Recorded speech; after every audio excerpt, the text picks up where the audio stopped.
কক্সবাজার, একবারে কক্সবাজার, পুরা কক্সবাজার। বিচে বিচে গাড়ি চালাইতেছি ভাই, সেই রকম অস্থির লেভেলের ফিল হইতেছে, অস্থির লেভেলের। বয়সের সাথে সাথে সবকিছু পরিবর্তন হয়ে যায়, এটা বাস্তব কথা। বয়সের সাথে সাথে সবকিছুই পরিবর্তন হয়ে যায়। যেমন আমি মনে করেন প্রথম প্রথম যে সময় আমি 300 ফিট আসতাম, তো দেখতেন যে 100 একটা যেমন ভালো বিশ্বস্ত বন্ধু থাকে না, এই বাইকটাও আমার কাছে এরকম একটা বিশ্বস্ত জিনিস। বাইকটা হচ্ছে এমন একটা যন্ত্র, যে যন্ত্রটা যদি আপনি মেনটেন না করেন তাহলে সে কিন্তু আপনাকে ভালো সার্ভিস দিবে না, সে আপনার সাথে ভালোভাবে চলবে না। যেমন এরকম ওয়েদারটা আসলে জোস লাগে, ওয়েদারটা মানে অন্যরকম একটা, মানে ঠান্ডা ঠান্ডা ওয়েদার বা রৌদ্র নাই, এরকম ওয়েদারটা ভালো লাগে আমার কাছে, পার্সোনালি অনেক ভালো লাগে। তো everyone, welcome to my YouTube channel SP showroom and Facebook page. আসলে বিষয় হচ্ছে যে বাইকটা তো অনেক দিন যাবত চালাচ্ছি। বাইকটা আমি কিনছি থেকে মনে করেন যে অনেক দিন যাবত আমার চালানো হইতেছে বা অনেক দিন চালানো হবে। বাইকটা আসলে আমার কাছে কীরকম কী সার্ভিস দিতেছে, বাইকটা কথা যদি এক কথায় বলি ভাই, বাইকটা আমার সাথে ভালো একটা সার্ভিস দিতেছে। অনেক বিপদ আপদ অনেক কিছু থেকে আমি বাইক দিয়ে বাঁচতে পারছি, অনেক বিপদ আপদ মানে বড় বড় সমস্যা থেকে আমি মনে করেন যে বের হয়ে আসতে পারছি। যে আমার যে একটা বন্ধু সুলভ আচরণ এই বাইকটার সাথে, বা বন্ধুর মতো চলাফেরা, ঠিক আছে, এইটার কাছ থেকে কিন্তু আমি এটা পাইতেছি। একটা যেমন ভালো বিশ্বস্ত বন্ধু থাকে না, এই বাইকটাও আমার কাছে এরকম একটা বিশ্বস্ত জিনিস। তো এর যদি মানে আমি যেভাবে খুশি সেভাবে ব্রেক করতে পারি, ওকে, যেহেতু এবিএস সেন্সর আছে, সামনের ব্রেক তো ধামায়া ধরতে পারি, কারণ সামনের এবিএস সেন্সরটা ভালো কাজ করে। মাঝখানে কয়েকদিন এবিএস সেন্সর কাজ করছিল না, কিন্তু এবিএস সেন্সরটা খুলে মানে ক্লিন করি, ক্লিন করার পর মোটামুটি এখন অফ, সেই ভালো কাজ করতেছে। তো এবিএস সেন্সর আসলে জরুরি একটা জিনিস। আমি বেশ কয়েকবার এবিএস সেন্সরের থেকে মানে ইমার্জেন্সি ব্রেক করতে গিয়ে বাঁচতে পারছি। তো এই বাইকটার সাথে আমার দীর্ঘ 1-1.5 বছরের কাছাকাছি এই বাইকটার সাথে। ওই 1.5 বছরে আমি ভিডিও এই করছি না, এই ভিডিও করা হয়, এই ভিডিও করা হয় না, এরকমভাবে ভিডিও করছি। তো এখন মোটামুটি পার্মানেন্টলি হওয়ার চেষ্টা করতেছি, এখন পার্মানেন্টলি ভিডিও দিব চিন্তা ভাবনা করছি।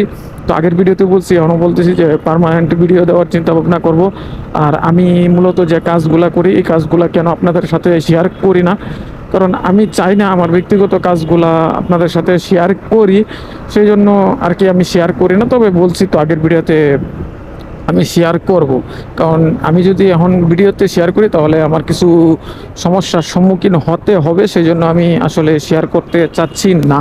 তবে এই সমস্যা থেকে যদি বের হয়ে যেতে পারি তাহলে আমি শেয়ার করব একদিন।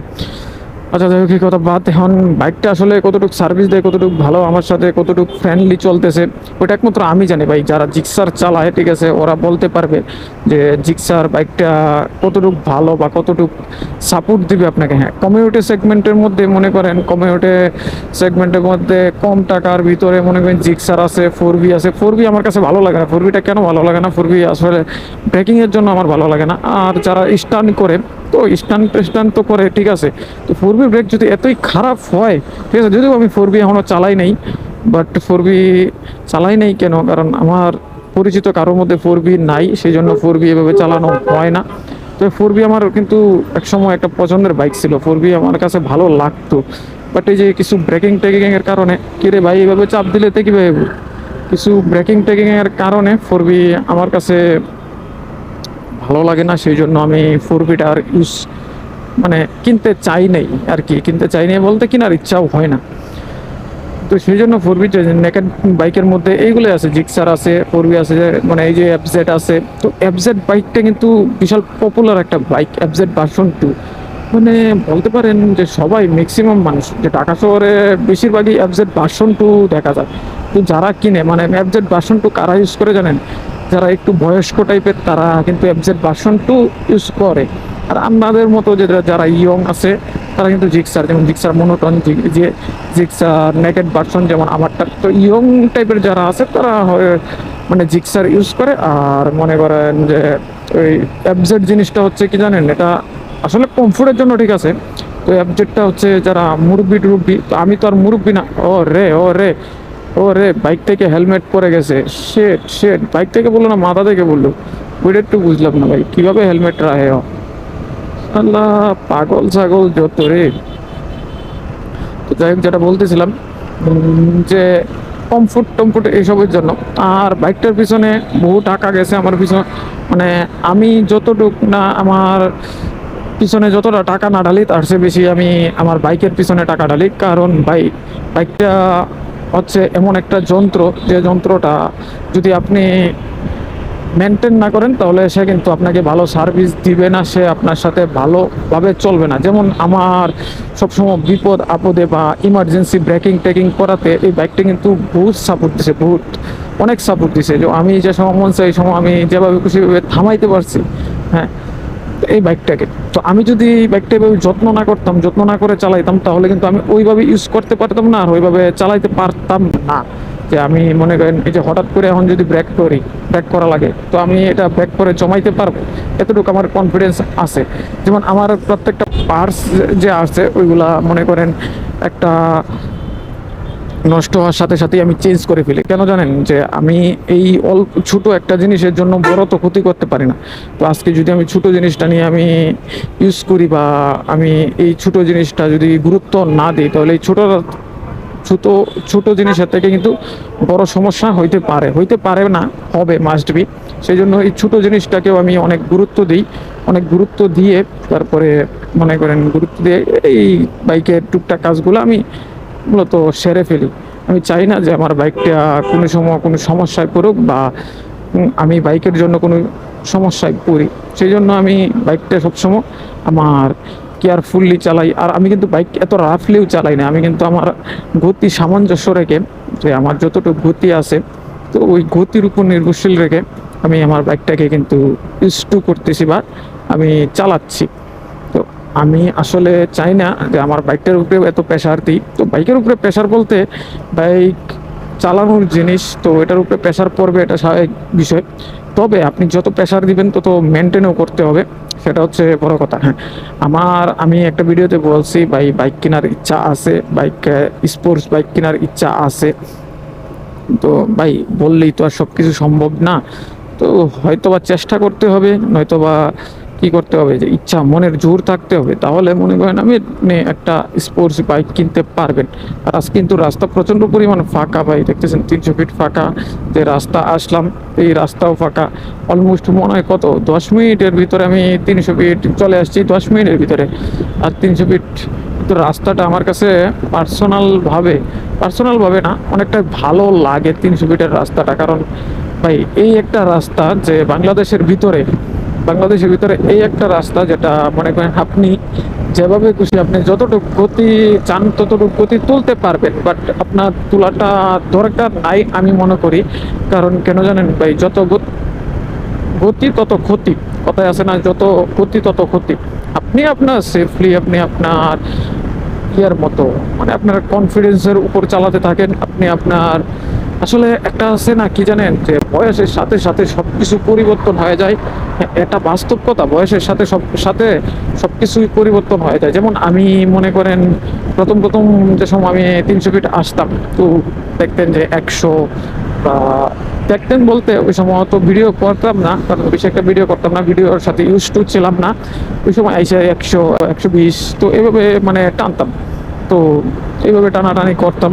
তো আস্তে আস্তে না এই জিনিসটা, অভ্যাসটা আমার পরিবর্তন হয়ে গেছে। এমন আর মনে করেন এই টানাটানিটা, এই জিনিসটা না আমার কাছে কেন জানি ভালো লাগে না। যে কি দরকার এত টানাটানি, এত স্পিডে বাইক চালায়? যে বাংলাদেশে যে লিমিটটা আছে ওইটাই তো না, বাংলাদেশে যে 80 লিমিট আছে, তো আপনি যদি 80 লিমিটের ভিতরে যান তাহলে তো কোনো সমস্যা নাই আমি আশা করি।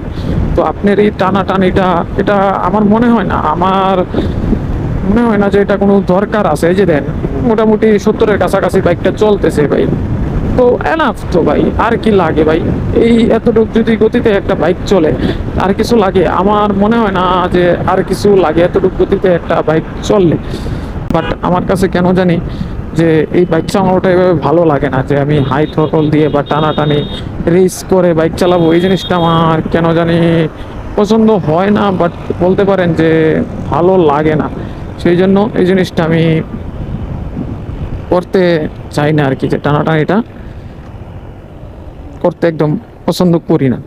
তো যাই হোক, অলরেডি চলে আসছি কোথায়, বসুন্ধরা আবাসিকের ভিতরে না, আবাসিকে ঢুকবো এখন। তো বসুন্ধরার ভিতরের এরিয়াটা কিন্তু আমার কাছে পার্সোনালি অনেকটা ভালো লাগে। বসুন্ধরা এমন একটা জায়গা, যে জায়গাটা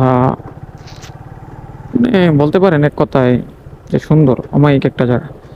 আসলে বসুন্ধরার মতো এমন এরিয়ার মধ্যে যদি থাকতে পারতাম ভাই, ভাই আমার দ্বারা সম্ভব না। যে পরিমাণ ভাড়া এই বসুন্ধরা এরিয়া, যে পরিমাণ, ভাই এনে একমাত্র থাকতে পারবে শিল্পপতিরা, যাদের টাকা আছে অ্যাভেলেবেল, যাদের যারা ব্যবসায়ী তারা থাকতে পারবে। আমি তো ব্যবসায়ী না, আমি হচ্ছি মধ্যবিত্ত একজন চাকরিজীবী বলতে পারেন, একজন চাকরিজীবীও না, আমি মূলত একজন বেকার সদস্য। আমার কোনো জব নাই। আমি যেভাবে মনে করেন আমি এভাবেই চলতেছি, আমি এভাবেই মানে এই যেভাবে ঘোরাফেরা করতেছি, টুকটাক কাজ করতেছি, আসলে আমার নিজের পেট চালানোর জন্য এই টুকটাক কাজগুলা করে। যেহেতু ঢাকা শহর থাকি, তো ওই ঢাকা শহর থাকাতে নিজের পেট তো চালাতে হবে, তাই না? সেই জন্য আসলে টুকটাক এই কাজ করা। তো নিজের খাবার জোটানোর জন্য। আচ্ছা, আমরা খাবারের জন্যই তো এত কিছু করি। আমরা তো, আমাদের যদি পেটটা না থাকতো, আমাদের যদি খাবার না লাগতো, তাহলে কিন্তু আমরা এত কিছু করতাম না, এই টাকার পিছনে ছুটতাম না। আমরা এই খাবারের জন্য এই টাকার পিছনে ছুটতেছি। আমরা এই আমাদের বলতে পারেন যে এইগুলার কারণেই আমরা মানে টাকার পিছনে ছুটতেছি। আচ্ছা যাই হোক, চলেন বসুন্ধরা যে কাজে আসছি ওই কাজটা আগে সারি, তারপরে দেখি যে আসতেছি বসুন্ধরা কাজটাকে শেষ করি। ভাই গাইস, কাহিনী যেটা হয়েছে যে বসুন্ধরা এক মাথা থেকে কাজ শেষ করে আর এক মাথায় আসলাম, বাট এখানে আসার পর বৃষ্টি শুরু হয়ে গেছে। অলরেডি প্রায় 40 মিনিট যাবৎ দাঁড়ানো আছি, এখন বাজতেছে 3টা 58। তো বের হওয়ার সময় বৃষ্টি ছিল না, বের হওয়ার সময় ছিল রুদ্র রুদ্র। বাট অল্প কিছুক্ষণের মধ্যে এভাবে বৃষ্টি নেমে যাবে ভাবতে পারি নাই। এই যে হচ্ছে here is my bike, bike এখানে ভিজতেছে। আর এখানে আমরা একটা যাত্রী ছাউনির মধ্যে দাঁড়ানো আছি, এখানে আরও লোক আছে। যাত্রী ছাউনির মধ্যে বসুন্ধরা আবাসিক এটা সিস্টেমটা ভালো করছে, যাত্রী ছাউনি দিয়েছে একটা, যে কিছু মানুষ দাঁড়াইতে পারে। বাট যে পরিমাণ বৃষ্টি হইতেছে ভাই, ভাবছিলাম যে বৃষ্টি আজকে হবে না, কিন্তু আমার চিন্তাধারা ভুল হয়ে গেল। তো অবশেষে বৃষ্টি নামলি। এখন বৃষ্টি কখন থামবে ওইটাও বলতে পারতেছে না। এখন বৃষ্টি থামার ওয়েট করি। এখানে তো কাজটা সারলাম, এখন মিরপুরে একটা কাজ ছিল, তো ওইখানে যাব নাকি ধানমন্ডিতে একটা কাজ আছে, ওইখানে যাবো মানে ভাবতেছি। আচ্ছা দেখা যাক, বৃষ্টি থামার উপরে নির্ভরশীল। যে বৃষ্টি যদি থামে তারপরে ভাববো যে কোন দিকে যাওয়া যায়। বাট এখানে কাজ তো সারলাম, বসুন্ধরা 2টা কাজ সারলাম। ভাই সেই ফিল নেওয়া যাইতেছে, সেই ফিল। ওই দিক দিয়েও পানি, এদিক দিয়েও পানি, পুরো রাস্তা একবারে একাকার। বসুন্ধরা যদি আবাসিক এরিয়া এরকম থাকে তাহলে কিভাবে কি, এটি তো আমার মাথায় ধরতেছে না ভাইয়া। বসুন্ধরা আবাসিক এরিয়া যদি এরকম থাকে তাহলে কেমনে কি চলবো বাইরে ভাই? আর পানি নিষ্কাশনের কোনো জায়গা নাই, একবারে কক্সবাজার, একবারে কক্সবাজার, পুরা কক্সবাজার। বিচে বিচে গাড়ি চালাইতেছি ভাই, সেই রকম অস্থির লেভেলের ফিল হইতেছে, অস্থির লেভেলের ভাই। প্রত্যেকটা গাড়ি দেন, প্যান্ট শার্ট ভিজে দেন গাড়ি, কি পরিমাণে। কত হলো সাইলেন্সারে পানি না ঢুকলে, আশা করতেছি সাইলেন্সারে পানি ঢুকবে না। তো বাকিটা উপরওয়ালার ইচ্ছা ভাই। একবার ইঞ্জিন টিঞ্জিন মনে হয় ডুবে গেছে, ওই সাইড তো পানি। তো কি করলাম, দাঁড়ানোর তো জায়গা নেই। তো যে গাড়ি প্রাইভেট কাজে আস্তে আস্তে যাইতেছে, ওই চিন্তা করলে ভাই যে দাঁড়াইতে হইব, তো ওই ভিজবই, একই কথা। তার চেয়ে করে এদিক দিয়ে আস্তে আস্তে চলে যাই, এটাই তো বেটার আমার মনে হয়। যেটা ভাই 2 ঘন্টায় বৃষ্টি যদি এই অবস্থা হয়, তাহলে এখন যদি মিরপুরের দিকে ঢুকান যেত তাহলে কি অবস্থা হইতো? মিরপুর 10-এর এদিকে তাহলে তো ভয়াবহ হয়ে যেত ভাই। ঢুকছি না, ভালো হয়েছে, বাসার দিকে চলে যাইতেছি, এটাই সবচেয়ে মনে হয় বেটার ভাই। তবে আমার প্যান্ট শার্ট কিন্তু পুরাটা ভিজা, প্যান্ট শার্ট না, প্যান্ট মোটামুটি পুরাটাই ভিজা প্যান্ট বলতে পারেন। কারণ ওই যে ছাউনিতে দাঁড়াইছিলাম, ওই ছাউনি মোটামুটি এক কথায় যে ছাউনিটা ছোটো ছিল, ওই জন্য মানে বাতাস আইসা ছাউনিতে একবারে ভিজে গেছি। তো প্যান্ট পুরাটাই ভিজা, বডি একমাত্র ভিজে নাই, এতটুকু বলতে পারি। আর কি, আর গাড়ি তো ভিজছেই। তো ভাবছিলাম যে আজকে বৃষ্টি হবে না ভাই, যে পরিমাণ বৃষ্টি হয়েছে একবারে বন্যা হয়ে গেছে। একবারে কক্সবাজারের ফিলও নিতে পারতেছি, মানে ভাই কক্সবাজার না যায় কক্সবাজারের ফিল কি নেওয়া যায়, এটা আজকে প্রথম নিতেছি। এই ঢাকা শহর, তাও আবার কক্সবাজারের ফিল নিতেছি ঢাকা, আবার বসুন্ধরা আবাসিকের ভিতরে। এটা কি ভাবা যায় ভাই? কল্পনা, কল্পনা, এটা আসলে একটা কল্পনা বলতে পারেন, এক কথায় কল্পনা, যে আমরা এরকম একটা ফিল নিতে পারতেছি। তো যে পরিমাণ বৃষ্টি হয়েছে, পানি স্বাভাবিক বিষয় থাকবে, এটা বাস্তব কথা। তো এখন তো এখন আর কি করবো ভাই, অলরেডি 300 ফিট উঠে গেলাম। তো আর ভাই ভিডিও করার ইচ্ছা নাই, আর ভিডিও মুভিং করার ইচ্ছা নাই। তো আজকের ভিডিওটা এ পর্যন্তই। একটু কক্সবাজারের ফিলও নিতে পারলাম, সব কিছুই নিতে পারলাম, এটাই হচ্ছে বড় কথা। তো আজকের ভিডিওটা এ পর্যন্তই। ভিডিওতে যদি কোনো কিছু ভালো লাগে প্লিজ একটা লাইক করে দেবেন, অ্যান্ড সাবস্ক্রাইব করে দেবেন। দেখা হচ্ছে আবারও এমন কোনো ভিডিও নিয়ে। সে পর্যন্ত সবাই ভালো থাকবেন, সুস্থ থাকবেন। টাটা।